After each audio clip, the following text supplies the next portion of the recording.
नमस्कार दोस्तों, मैं राकेश कुमार आप सभी का आपके अपने YouTube चैनल तैयारी जीत की बाई आर के सर में स्वागत करता हूं। और दोस्तों आज हम बात करेंगे इंटेलिजेंट ब्यूरोस जिसमें सिक्योरिटी असिस्टेंट और एमटीएस के एग्ज़ाम चल रहे हैं, जिसकी एनालिसिस 2023 में हो रही है। ठीक है, बाकी दोस्तों 24 मार्च 2023 के फर्स्ट शिफ्ट में पूछे गए जितने भी क्वेश्चंस मुझे मिले हैं, और दोस्तों ये सभी क्वेश्चंस 100% आपके एग्ज़ाम्स में पूछे गए क्वेश्चंस ही मैं बताऊंगा। ठीक है, बाकी कोई भी क्वेश्चंस आपको याद है आप हमें 8181819473 पे डायरेक्टली व्हाट्सअप करके भेज सकते हैं, या फिर इसी वीडियो में कमेंट करके भी आप हमें क्वेश्चंस बता सकते हैं। बाकी दोस्तों सभी शिफ्टों का पीडीएफ फाइल एक साथ या फिर अलग अलग पीडीएफ फाइल अलग अलग शिफ्टों का चाहिए तो आप हमारे टेलीग्राम ग्रुप को ज़रूर ज्वाइन कीजिएगा। वहाँ पे डेली का पीडीएफ फाइल अपलोड कर दिया जाता है बिल्कुल फ्री में। ठीक है, तो चलिए बिना देर करते हुए वीडियो शुरू करते हैं। तब तक आप वीडियो को शेयर कर दीजिए अपने दोस्तों के साथ ताकि ज़्यादा से ज़्यादा क्वेश्चंस मुझे मिल पाए। चलिए क्वेश्चंस देखते हैं। क्वेश्चन आया था कि 2021 के अनुसार भारत की जनसंख्या कितनी थी। तो बता दें दोस्तों कि जनसंख्या वृद्धि दर संबंधित आंकड़ों पर नज़र रखने वाली वेबसाइट यानी कि वर्ल्डोमीटर के अनुसार 2021 में भारत की जनसंख्या 139 करोड़ है। लेकिन दोस्तों वहीं संयुक्त राष्ट्र जनसंख्या के रिपोर्ट के अनुसार भारत की आबादी जो कि 1.21 अरब यानी 121 करोड़ है। लेकिन दोस्तों आपसे पूछा गया था ये भारत के अनुसार, तो 139 करोड़ आपका राइट आंसर होगा। आप कमेंट करके ज़रूर बताइएगा ऑप्शंस किस अकॉर्डिंग दिया था, क्या दिया था, 139 करोड़ दिया था या फिर ऐसे नंबरिंग करके दिया था ऑप्शंस। कमेंट करके एक बार ज़रूर बताइएगा। एक प्रश्न और आया था दोस्तों कि जनगणना 2011 के अनुसार जो कि पौंडुचेरी का लिंग अनुपात कितना था। तो 1000 पुरुष पे जो कि 1000 पुरुषों पर 1037 महिलाएं थी पौंडुचेरी की। वही बात करते हैं दोस्तों 2011 के जनगणना के अनुसार भारत में प्रति 1000 पुरुष पे 943 महिलाओं का जो कि लिंग अनुपात है। ये ओवरऑल इंडिया का बात करते हैं। वही बात करते हैं सबसे अधिक जो था दोस्तों वो था केरल का। ठीक है, दूसरे नंबर पे पुडुचेरी है। ठीक है, तो इसको याद रखिएगा। एक और जनगणना से क्वेश्चन आया था दोस्तों, ये थोड़ा डीपली पूछा गया था कि जनगणना 2011 के अनुसार अरुणाचल प्रदेश की किस जिले की जनसंख्या सबसे कम है, यानी कौन से डिस्ट्रिक्ट है अरुणाचल प्रदेश का जिसकी जनसंख्या कम है। तो ये दिबांग घाटी का ज़िला है। ठीक है, दिबांग घाटी का ज़िला जिसको बोलते हैं, इसकी जनसंख्या सबसे कम है। बात करते हैं तो अरुणाचल प्रदेश का दिबांग घाटी ज़िला। ठीक है, तो दिबांग घाटी ऑप्शन में रहा होगा दिबांग घाटी जिला, जिसमें जनसंख्या है 7948 की आबादी के साथ देश में सबसे कम जनसंख्या प्रदर्शित करता है। दिबांग घाटी अरुणाचल प्रदेश का एक जिला है जिसका नाम दिबांग नदी या फिर तालोन के नाम पर रखा गया है। जैसा कि जो कि मिसमी इसे कहते हैं। यह भारत में सबसे कम आबादी वाला ज़िला है और इसका क्षेत्रफल 9129 वर्ग किलोमीटर यानी 3525 वर्ग मील है। ठीक है, तो कमेंट करके एक बार बताना दोस्तों, कमेंट करके क्वेश्चंस भी ज़रूर बताना। एक प्रश्न आया था कि जयप्रकाश नारायण जेल से कब भागकर भारत छोड़ो आंदोलन में शामिल हुए थे। तो इसका राइट आंसर हो जाएगा वो जो जब जेल से भागे थे 9 नवंबर 1942 को। बात करते हैं दोस्तों, तो नवंबर 1942 को दिवाली के रात में जयप्रकाश नारायण, राम जो कि नंदन मिश्र, योगेंद्र शुक्ला, सूरज नारायण सिंह इत्यादि व्यक्ति हजारीबाग जेल की जो कि दीवार फांदकर भाग गए थे। ठीक है, एक यहाँ से रिलेटेड एक चीज़ और बता देते हैं कि अगस्त 1942 के भारत छोड़ो आंदोलन के दौरान जब सभी वरिष्ठ नेताओं को गिरफ्तार कर लिया गया था, तब जो कि जयप्रकाश नारायण ने राम मनोहर लोहिया और अरुणा आसफ अली के साथ चल रहे आंदोलन की कमान संभाली थी। हालांकि वह भी लंबे समय तक जेल के बाहर नहीं रह सके और जल्द ही उन्हें डिफेंस ऑफ इंडिया रूल्स के तहत गिरफ्तार कर लिया गया।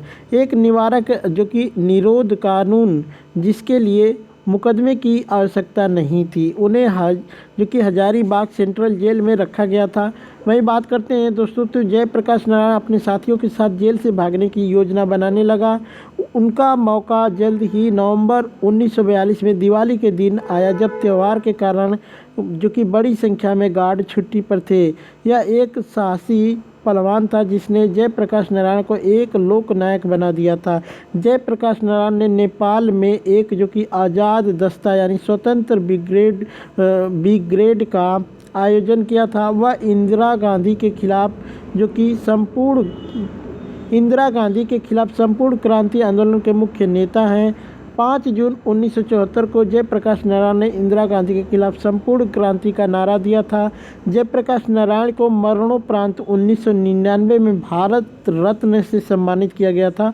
तो इनसे रिलेटेड मैंने सभी चीज़ें आपको बता दिया। एक प्रश्न आया था कि ऑल इंडिया किसान सभा की स्थापना कब हुई थी, तो ये 11 अप्रैल 1936 में हुई थी और इसकी स्थापना सहजानंद सरस्वती ने की थी। बात करते हैं दोस्तों, तो एक किसान संगठन अखिल भारतीय संयुक्त किसान सभा की जो कि स्थापना 1930 के दशक के अंत में सहजानंद सरस्वती द्वारा की गई थी। तो क्या पूछा था ये जो कि अखिल भारतीय संगठन, ये वाला नहीं पूछा था दोस्तों, ऑल इंडिया वाला पूछा था। बात करते हैं, सहजानंद सरस्वती ने औपचारिक संगठनात्मक ढांचे के साथ मिलकर पटना जिले में एक छोटी किसान सभा का गठन किया था। बाद में 1929 में उन्होंने बिहार प्रांतीय किसान सभा यानी BPKS की स्थापना की थी। बात करते हैं, इस बिहार प्रांतीय किसान सभा के साथ वह भारत में सबसे अग्रणी किसान नेता के रूप में उभरे थे। वही बात करते हैं दोस्तों, उन्होंने जो कि AIUKS ने व्यापक कृषि सुधार और गरीब किसान के लिए भूमि के जो कि पुनर्वितरण और जल मार्गों, भूमि के राष्ट्रीयकरण और ऊर्जा धन के सभी स्रोत की मांग की थी। बात करते हैं, उन्होंने 11 अप्रैल 1936 को भारतीय राष्ट्रीय कांग्रेस के लखनऊ अधिवेशन में कांग्रेस समाजवादियों के साथ अखिल भारतीय किसान सभा यानी ये वाला पूछा था दोस्तों, AIKS यानी ऑल इंडिया किसान सभा का गठन किया था। और यही शायद आपसे पूछा था, कोई भी पूछा गया होगा दोस्तों, मैंने सभी चीज़ें आपको बता दिया। ठीक है, बात करते हैं, तो सहजानंद को इसके पहले अध्यक्ष के रूप में चुना गया था। अखिल भारतीय किसान सभा के गठन के साथ बिहार प्रांतीय किसान सभा इसकी एक प्रांतीय इकाई बन गई। सभा ने जमींदारी व्यवस्था को समाप्त करने और ग्रामीणों के ऋणों को रद्द करने की मांग की। इसके बाद अक्टूबर 1937 में इसने अपने बैनर के रूप में लाल झंडे को अपनाया था। वहीं बात करते हैं दोस्तों, सहजानंद ने ब्रिटिश और कांग्रेस के खिलाफ सुभाष चंद्र बोस के साथ समझौता विरोधी सम्मेलन आयोजित किया। यहाँ तक कि उन्होंने द्वितीय विश्व युद्ध के दौरान भारतीय कम्युनिस्ट पार्टी के साथ भी काम किया था। वही बात करते हैं दोस्तों, बिहार किसान सभा का गठन 1933 में हुआ था। बिहार में कांग्रेस के ग्रामीण आधार के लिए बिहार किसान सभा मुख्य रूप से जिम्मेदार थी। तो इससे रिलेटेड मैंने सभी चीज़ें बता दी दोस्तों। एक प्रश्न आया था कि अनुच्छेद 21 किससे संबंधित है, तो ये भारतीय संविधान में जीवन का अधिकार देता है। बात करते हैं, भारतीय संविधान का अनुच्छेद 21 कहता है कि किसी भी व्यक्ति को विधि द्वारा स्थापित प्रक्रिया के अतिरिक्त उसके जीवन और जो कि व्यक्तित्व स्वतंत्रता के अधिकार से वंचित नहीं किया जा सकता। ठीक है, एक प्रश्न और आया था कि अनुच्छेद 149 किससे संबंधित है, तो भारत के नियंत्रक एवं महालेखा परीक्षक के कर्तव्य और शक्तियों का संबंधित है ये। ठीक है, एक प्रश्न आया था कि संविधान संशोधन को मिनी संविधान कहा जाता है, तो 42वें संविधान संशोधन 1976 को मिनी संविधान संशोधन के रूप में जाना जाता है। बात करते हैं, 1976 में लाए गए 42वें संशोधन अधिनियम को भारतीय संविधान में सबसे महत्वपूर्ण संशोधनों में से एक माना जाता है। यह भारतीय राष्ट्रीय कांग्रेस द्वारा अस्तित्व में आया, जिसकी अध्यक्षता इंदिरा गांधी ने की थी। इस अधिनियम में इस समय के दौरान संविधान में कई संशोधन किए गए थे, इसलिए इसे मिनी संविधान भी कहा जाता है। इसने प्रस्तावना में संविधान की 7वीं अनुसूची में बदलाव किया और संविधान में 53 अनुच्छेदों को परिवर्तित किया था।